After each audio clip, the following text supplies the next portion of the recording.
3 days, while you try to chart the future of our destiny, we're taking our destiny back. You're not our gods or our masters. We witnessed at least 7 convoys of armed Secret Service entering the Westfield's Marriott, and internal sources confirmed that both candidates did attend at least one meeting inside the conference.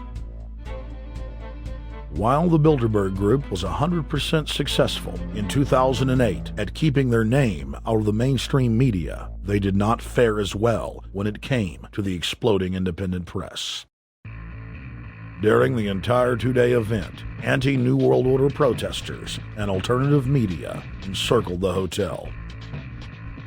You are being exposed everywhere! From David Rockefeller, from John Edwards, from Bill Clinton! Your game of secrecy is over! You're gonna pay! Get it! It's up close! You piece of filth! You piece of trash! This is Bernanke, man! Bernanke, you're going down!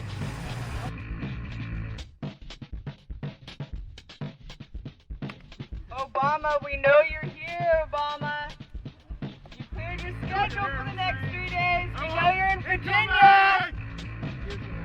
Arch criminals! New World Order scum! We are not your slave scum! Brave Americans came from all over the United States and bullhorned the main conference hall at close range as the global power brokers schemed inside. You are criminals! You control the central bank, you control the currency, and you're turning our beautiful country and world into a nightmare! The global elite are desperate to keep their organizational meetings a secret. They are keenly aware that if the population discovers that policy is being developed covertly by powerful special interest, the people will revolt. It is our duty to expose these criminals. It's a criminal act under federal law for federal officials to have private meetings to discuss world policy with non-federal workers.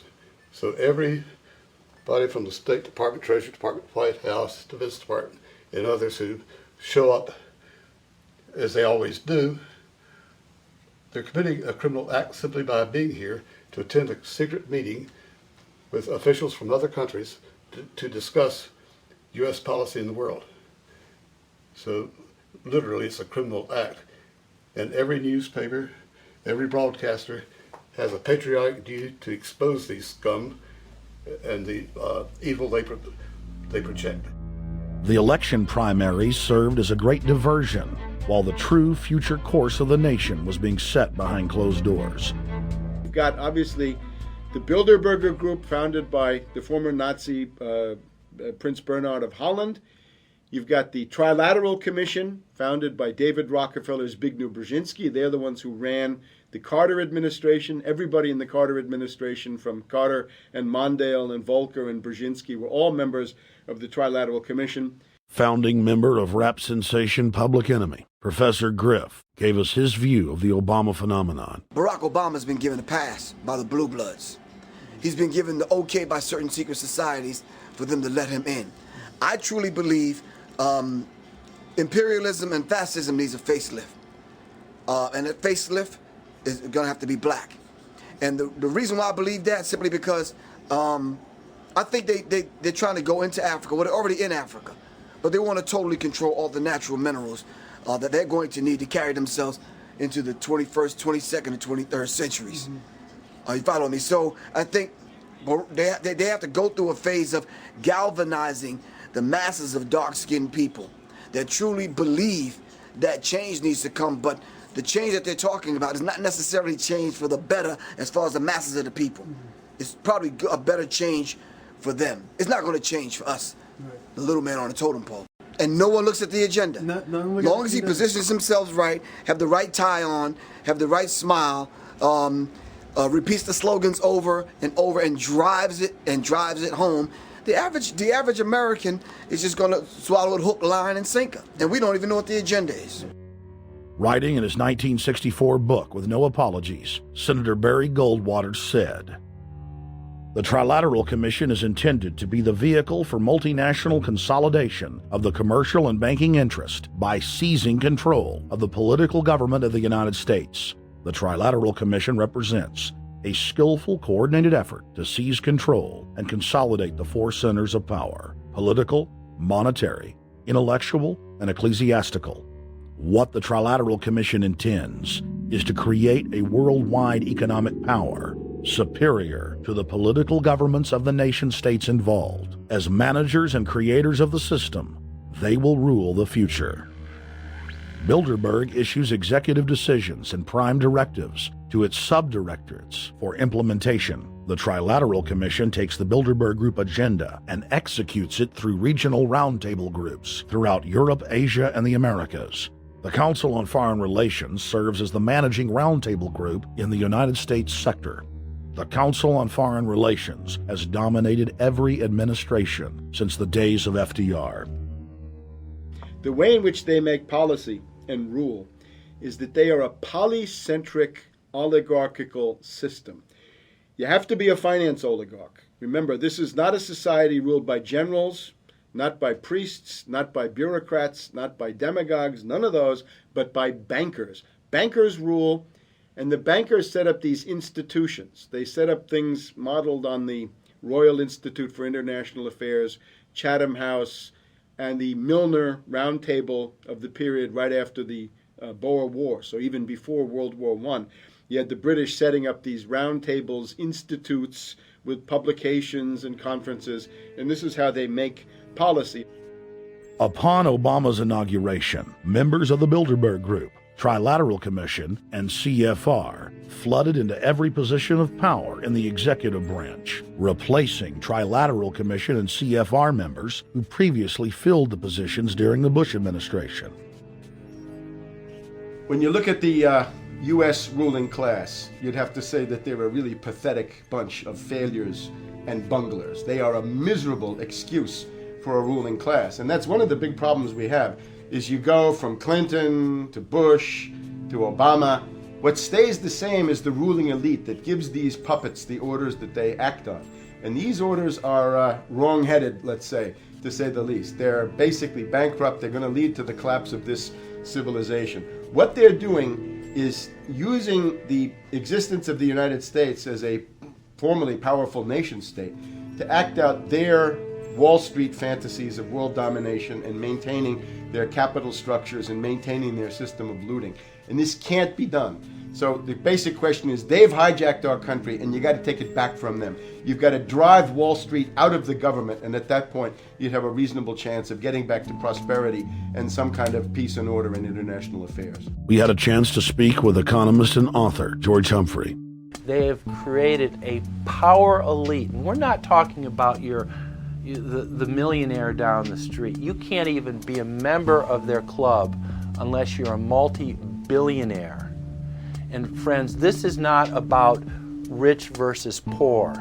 This is about a very, very small handful of the worst criminal element on this planet, manipulating and destroying the good people of this nation and of this world. About this Obama with change. Look at the people he's put in to mastermind the economic recovery. Larry Summers. I love it. Every time they talk about Larry Summers, he's always brilliant. He's another brilliant one.